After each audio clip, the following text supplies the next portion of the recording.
Eu saúdo a todos os irmãos com a graciosa paz do Senhor, amém. Quero agradecer a Deus por mais essa oportunidade de ministrar a sua palavra ao seu coração, aos seus ouvidos essa noite. Muito grato a Deus por podermos estar aqui em meio a essa situação difícil, mas você que está do outro lado dessa tela pode também junto comigo adorar ao Senhor essa noite. Abra sua Bíblia, livro do profeta Jeremias, capítulo de número 1, e o verso é também o de número 1. Você que tem sua Bíblia, abra para acompanhar comigo. E você que não tem, eu vou estar lendo para você, porque a fé vem pelo ouvir e ouvir da palavra de Deus, amém?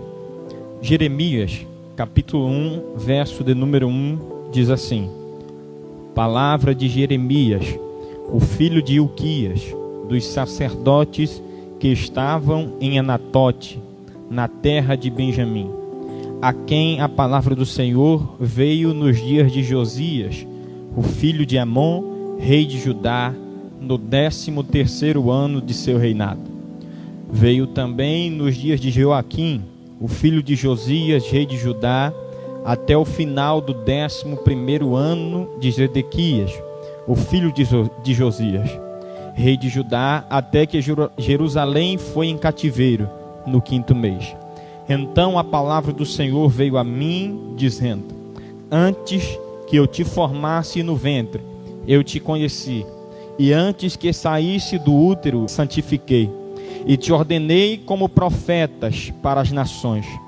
Então eu disse: Senhor, observes, eu não sei falar, pois sou só uma criança.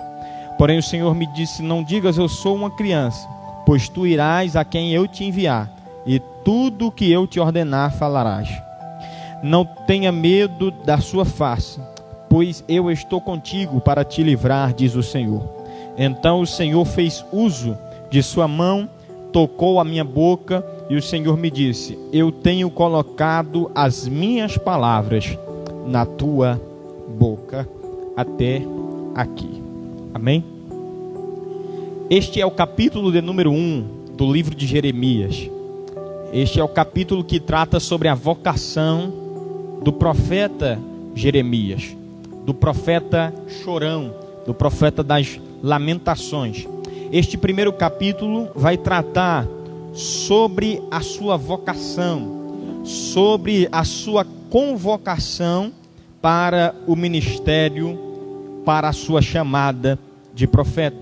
E a vocação de Jeremias, dentre tantas na Bíblia Sagrada, é muito interessante de ser lida e de ser estudada, pois se parece muito com a forma que nós nos sentimos diante do chamado. A Bíblia diz que Jeremias, ao olhar o chamado do Senhor, ele se sentiu como se fosse uma criança. O contexto aqui é falado nos primeiros versículos. Os primeiros 3 versículos vão falar que Jeremias é descendente e vem da linhagem de sacerdote. Jeremias é filho do sacerdote Ilquias, de Anatote. Ele certamente é envolvido na obra do Senhor como filho de sacerdote. Ele é envolvido no ajudar do ofício sacerdotal. Então Jeremias já é envolvido diante da obra do Senhor, e Jeremias já faz a obra do Senhor juntamente com seu pai. Jeremias não é um qualquer. Jeremias é filho de sacerdote, que provavelmente já estava envolvido no ofício sacerdotal. E o que é que isso chama a nossa atenção essa noite?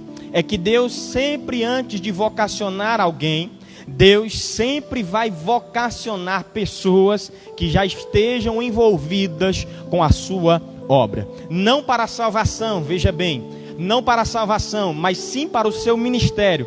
Deus sempre vai vocacionar pessoas que estejam envolvidas com a obra do Senhor, pessoas que já estejam trabalhando na obra do Senhor. Por quê? Porque Deus nunca vai chamar pessoas que estão desocupadas ou que não tinha nada melhor para fazer do que trabalhar no ofício do Senhor. Deus sempre vai chamar pessoas que já estão engajadas, que já estão envolvidas e que dão valor à obra do Senhor. E Jeremias, ele profeta, é levantado em um tempo oportuno, em um tempo muito bom para a pregação da palavra. Ele é levantado no meio do reinado do rei Josias. O rei Josias combateu a idolatria em toda aquela cidade.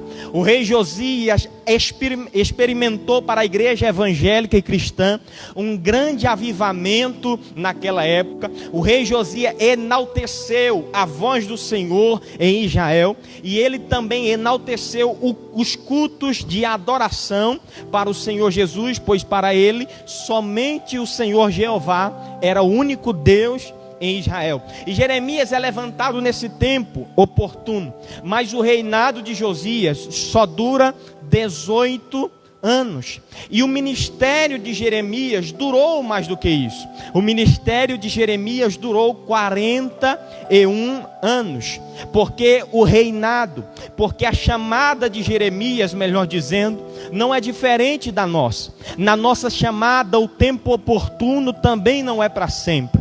Na nossa vida, os tempos que nos ajudam a ir adiante também não são para sempre. Assim como foi na chamada de Jeremias, o tempo oportuno chegou ao fim. Após 18 anos do reinado de Josias, aquele tempo maravilhoso chegou ao fim. Só que o que me chama a atenção não é o tempo oportuno ter acabado.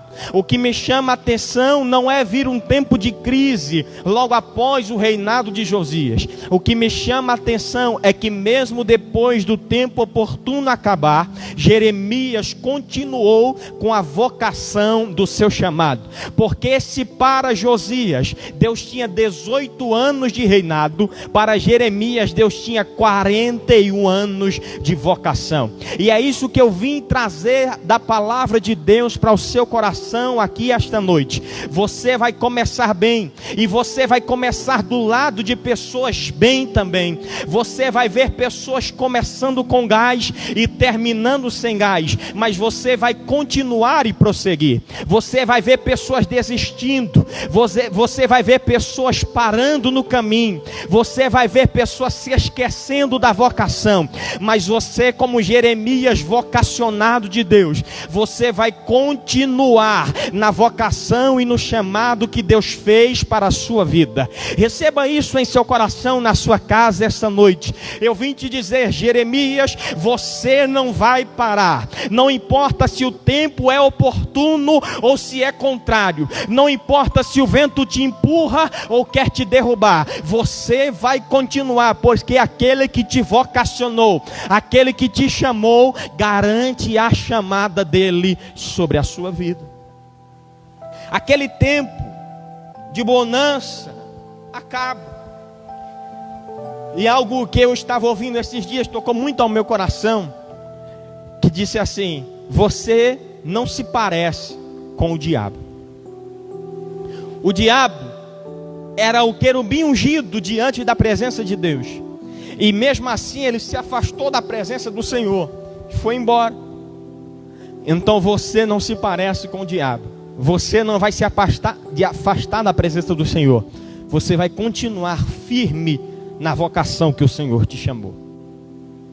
E olha o que é que o verso 4 vai dizer: então a palavra do Senhor veio a mim, dizendo. Veio a palavra do Senhor. É assim que começa a vocação de Jeremias. É assim que começa o chamado de Jeremias. E o chamado de Jeremias, comparado a alguns outros chamados da Bíblia, é um chamado simples, é um chamado singelo. Porque vejamos, comparado a Ezequiel, que viu o céu aberto e toda a sua glória, assim como Isaías viu os serafins que voavam em torno do trono. Cada um tinha 6 asas, com 2 cobriam os pés, com 2 cobriam os rostos e com 2 voavam. Mas o vocacionamento de Jeremias, ele não vê os céus abertos, ele não vê labaredas de fogo. Jeremias não vê serafins, Jeremias não vê querubins. A única coisa que Jeremias vê é a palavra do Senhor vindo para ele. Porque não há efeitos especiais no chamado de Jeremias. Não há efeitos maiores no chamado de Jeremias. Não há anjo, não há efeitos sobrenaturais, mas vem a ele a palavra do Senhor. E não é querendo desmerecer o chamado de Ezequiel ou de Isaías, mas um dos chamados mais maduros da Bíblia Sagrada é o chamado de Jeremias, porque começou com a palavra e terminou com a palavra. E sabe o que é que me preocupa nos dias de hoje? Sabe por que tem tanta gente em meio a essa pandemia, em meio a essa quarentena, desistindo, fracassando? Sabe por que tem muita gente esfriando o fogo que tinha quando vinha aos templos adorar ao Senhor? É porque o seu chamado está baseado em efeitos especiais. E quando eu fico em casa que não tem mais anjo entrando, que eu não vejo mais o pregador dizer tem anjos dentro da igreja, que eu não vejo mais dizer tem bola de fogo andando no meio da igreja, parece que isso murcha a igreja, e nós ficamos pensando, será que é isso mesmo? Será que é isso que está acontecendo? Mas o chamado de Jeremias não faz ele retroceder, porque todas as vezes que Jeremias pensa em retroceder, vem a ele a palavra do Senhor. Deixa eu te dizer uma coisa: ver anjo voando na igreja é bom, cair arrebatado no Espírito Santo é bom, adorar e falar em línguas é bom, mas isso não sustenta a chamada. O que mantém a tua chamada de pé não é outra coisa senão a palavra do Senhor. O que mantém a tua casa de pé não é anjo voando, mas sim a palavra do Senhor, que é alicerce para a nossa vida e para a nossa casa. É a palavra do Senhor que nos mantém. Não há efeitos no chamado de Jeremias, mas nem sempre chamado começa com homem de branco, nem sempre chamado começa com esses efeitos especiais. Os chamados mais lindos da Bíblia começam com esta palavra poderosa. Porque se fosse só anjo, se fosse só visão, Jeremias não completaria 41 anos de ministério, porque ia chegar a hora que ele ia olhar para a dificuldade e ia dizer, será que eu vi aquele anjo mesmo? Ele ia olhar para a adversidade e ia dizer, será que eu vi aquela bola de fogo mesmo? Ele ia olhar para a dificuldade e ia dizer, será que eu vi aquilo mesmo? Mas quando o chamado é alicerçado na palavra, diante da dificuldade você abre a Bíblia e diz, não, é isso mesmo, quem me chamou está falando comigo agora. Quando passa 10 anos que você abre a palavra e diz, não, é isso mesmo, porque quem me chamou há 10 anos atrás continua falando comigo através da sua palavra. O chamado de Jeremias é alicerçado na palavra, e é por isso que o chamado dele, é por isso que ele é conhecido como o profeta das lamentações, como o profeta chorão, porque ele passou por tantas adversidades, mas mesmo assim não desistiu. O chefe da casa do Senhor se levantou contra Jeremias para tentar acabar o ministério de Jeremias. Olha o que eu estou dizendo, o chefe da casa do Senhor, como se fosse o pastor daquela época, se levantou iniquamente contra Jeremias para acabar o chamado de Jeremias. Mas quando ele pensava em desistir, vinha até ele a palavra do Senhor. Você conhece a história, foi jogado dentro de uma cisterna com lama dentro, e quando ele pensou em desistir, veio até ele a palavra do Senhor. Sabe o que é que faz você sobreviver à calúnia? Sabe o que é que faz você sobreviver ao deserto? Sabe o que é que vai fazer você sobreviver a esta quarentena? Sabe o que é que vai fazer você não desistir, não perder a fé, não perder o foco? É a palavra do Senhor que vai manter você de pé diante dessa situação. É esta palavra que não nos faz desistir. Você que está em casa agora, coloque esta palavra sobre o seu peito, abra ela, coloque sobre o seu coração e agradeça ao Senhor, porque você tem livre acesso a esta palavra. Agradeça a Ele. Ele Jeremias consolida o seu chamado logo no primeiro capítulo, porque Jeremias entende que ele não precisa de nada mais do que a palavra do Senhor sobre a vida dele. Jeremias entende que ele está sendo amassado como trigo.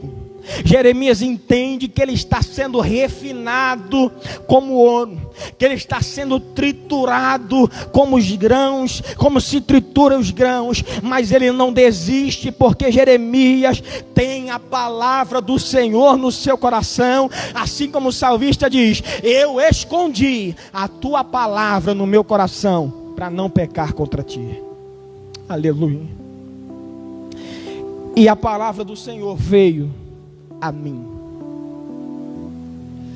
porque a única palavra que pode nos mudar é aquela que vem até mim, aquela que vem até nós. Ou você é daquele tipo de crente que quando o pregador está pregando, você diz: pega ele, Jesus, está ficando estreito para ele. Esta palavra não muda a sua vida. A palavra que muda é a que vem até mim, é a palavra que vem até a minha vida. A palavra que transforma é a que vem até a mim. Nós dissemos no começo, Jeremias tem 41 anos de ministério. E sabe quantas vezes esta palavra veio a mim, a palavra do Senhor? Essa expressão, melhor dizendo, veio a mim a palavra do Senhor, aparece no livro de Jeremias 50 vezes. Se você fizer uma conta, se você colocar 50 vezes para 41 anos, mais ou menos a cada 9 meses, vinha até Jeremias a palavra do Senhor. E isso não é coincidência, é cristocidência. Porque para nós, o tempo de nascimento normal de uma criança são 9 meses. Então Jeremias gerava, crescia, e quando ele pensava em morrer, vinha até ele a palavra do Senhor. Eu vou dizer de novo, Jeremias crescia, Jeremias, quando ele pensava em desistir, em morrer, vinha até ele a palavra do Senhor. Nascia, crescia, quando ia morrer, vinha até ele a palavra do Senhor. Mais ou menos de 9 em 9 meses, vinha até ele a palavra do Senhor. Aleluia. Sabe o que é que isso nos faz pensar? É que Deus sabe até onde vai o teu limite. É que Deus sabe até onde pode contar com você. É que Deus sabe até onde Ele pode deixar você ir, para depois Ele agir na tua vida. Deus sabe. Ele gerava, quando crescia, que alguém queria matar, a palavra do Senhor vinha até ele. Ele gerava, crescia, Pazur se levantava, e a palavra do Senhor vinha até ele dizendo: calma, Jeremias, eu ainda estou com você neste projeto. A minha oração antes de ministrar esta palavra foi: Senhor, nem que seja uma pessoa só, mas que tenha alguém precisando desta palavra essa noite. E eu acredito que alguém está recebendo o que eu estou te dizendo aqui esta noite. Você está gerando algo que está crescendo, e quando você pensar que vai morrer aquilo que Deus gerou em você, a palavra do Senhor vai vir até você, te dando ânimo para continuar e permanecer por mais 9 meses ou por mais 1 ano. Deus sabe a hora de aparecer. Sempre que ele pensava em parar, Deus chegava até ele. E o texto continua dizendo: veio a palavra do Senhor a mim. E o que é que esta palavra diz? Antes que eu te formasse,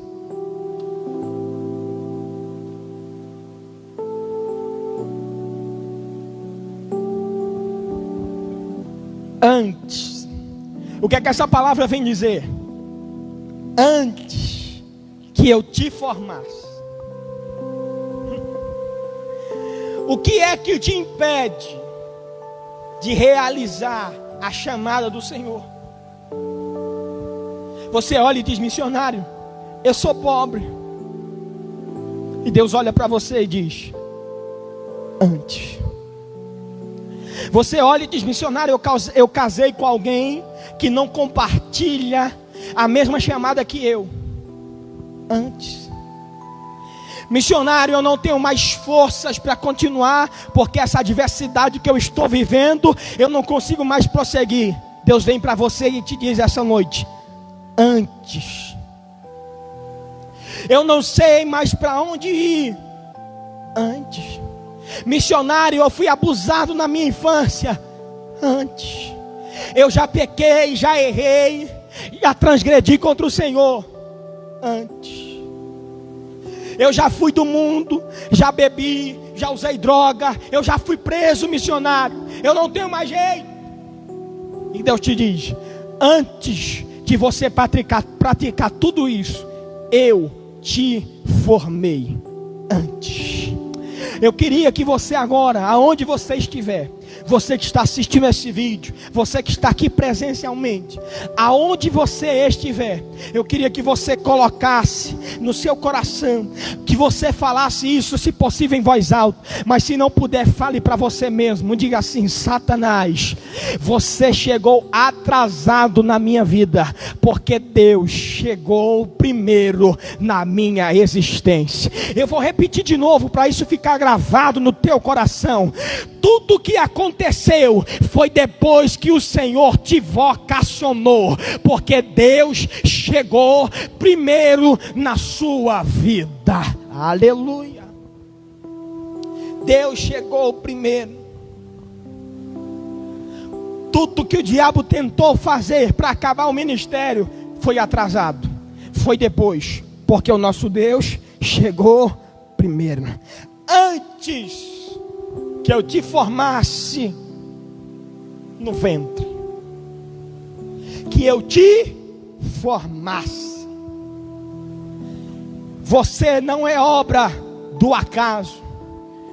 Você não é parte de uma gravidez indesejada. Você não é algo que foi concebido por acaso. Você foi formada e formado pelo Senhor Jesus antes. Aleluia. Eu quero repreender agora todo espírito de rejeição, porque a doença que mais afeta no nosso século é a rejeição. É olhar para o espelho e dizer: eu sou feio. É olhar para o espelho e dizer: eu sou feia. Eu não queria ser assim, eu queria que eu fosse assim. Mas eu quero repreender este espírito de rejeição e te dizer: foi o Senhor que te formou do jeito que você é. Aleluia. E ele diz mais: antes que eu te formasse, eu te conheci. Aleluia. Existem muitas pessoas que estão ao nosso redor, que nos admiram muito. Mas escute o que eu vou te dizer. Muitas dessas pessoas que nos admiram não nos conhecem de verdade. Seja sincero com você mesmo. Tem dias que nem você se admira. Eu prego em alguns lugares e o irmão me abraça e diz: você é uma benção. Como você é ungido. Mas tem dia que eu estou em casa e eu digo: eu nem sou tão benção assim. Eu nem sou tão ungido assim. Porque isso é dia que todo mundo enfrenta. É coisa do humano. E tem gente que não te admira porque te conhece. E muita gente que te admira é porque não te conhece. Mas existe uma pequena parcela de pessoas que mesmo te conhecendo, continuam te admirando. E são esses que importam. Porque Deus, mesmo te conhecendo, Ele continua te amando. Eu não sei se você já parou para pensar, mas às vezes eu me pergunto: será que se todo mundo conhecesse as minhas falhas, os meus pecados, as minhas transgressões, a minha mente humana continuaria me admirando do mesmo jeito? E às vezes uma palavra que me conforta é: Deus conhece meu pecado, Deus conhece minha transgressão, Deus conhece minha falha e continua me amando do mesmo jeito. Aleluia. Se você não consegue sentir isso no teu coração, ore e peça a Deus para sentir, porque é maravilhoso saber disso, que mesmo você sendo errôneo, mesmo você sendo humano e falho, Deus continua te amando, mesmo te conhecendo na intimidade. E é isso que o Senhor está dizendo para Jeremias: antes que eu te formasse, eu te conheci. Aonde você está, fale isso comigo: eu sou conhecido e eu sou amado. Diga mais forte no seu coração, diga: eu sou conhecido e eu fui escolhido. Aleluia. Tinha muita gente melhor, mas Ele mesmo me conhecendo, me escolheu. Deus te conhece. Ele te formou, porque você é obra-prima da criação do Senhor. Você não nasceu por um acaso, você nasceu porque o céu disse: vamos formar. Você nasceu porque o Pai olhou para a terra e disse: vamos gerar, vamos fazer dar certo. Você nasceu porque o céu te escolheu. E você é um milagre só por ter nascido. Porque na relação são liberados milhões, e dentre estes milhões, Deus escolheu você. Já estou encerrando. Ele diz mais: te santifiquei. A santificação aqui não é para a salvação, mas sim uma santificação vocacional. Deus está te dizendo que antes de você nascer, Ele escolheu você. No momento do parto, seja que você nasceu normal ou cesárea, seja se você nasceu com 9 meses ou foi prematuro, antes de você nascer, Deus olhou na pelve e disse: não faça contrações agora. Na bolsa Ele disse: não estoure agora. Na placenta Ele disse: não extravase o líquido agora. Ele olhou para o hilo e disse: não dilate agora, porque eu estou colocando a minha mão sobre esta criança agora. Aleluia. E eu estou santificando e vocacionando este ser para a minha obra. Oh glória. Não dá para correr desse chamado. Às vezes você que está escutando esta palavra já tirou uma férias no mundo, mas viu que lá não tem o mesmo valor depois de você sentir a presença que há neste lugar. É isso que é a vocação de Deus desde o ventre. Não dá para correr da vocação dele. E eu vou encerrar aqui dizendo: do ventre eu te santifiquei, te chamei, e as nações te dei por herança. Você já parou para pensar o que é que esse texto está dizendo? As nações te dei. Deus não está dando as nações para Jeremias. Deus está dando Jeremias para as nações. Sabe o que é que isso significa? Jeremias é o presente de Deus para quem precisa. Sabe o que é que significa a vocação de Deus na sua vida? É que você é um presente de Deus para alguém. Oh, aleluia. Pense nisso. Você é um presente de Deus para alguém que necessita de você. E sabe por que você não precisa se preocupar com a rejeição? Porque Deus te deu. E o que Deus dá, Ele não aceita devolução. Você foi entregue às nações como um presente de Deus para aqueles que precisam. Alguém pode olhar para você e dizer: eu não gosto da voz dele, eu não gosto como ele canta, eu não gosto como ele prega. Continue firme na vocação, porque quem te deu foi Deus. Para encerrar, Pense nessa analogia, ó. Alguém que jogou você nas nações. E quando alguém ver você chegar nas nações, vai ter que olhar para trás para ver quem te lançou. E quando olharem, vão ver Deus. E vão ver e ter que olhar que foi Deus quem te lançou para as nações. Então acredite nisso. Fique com isso no seu coração. Você é um presente de Deus para alguém nesta geração. Eu agradeço a oportunidade em nome de Jesus.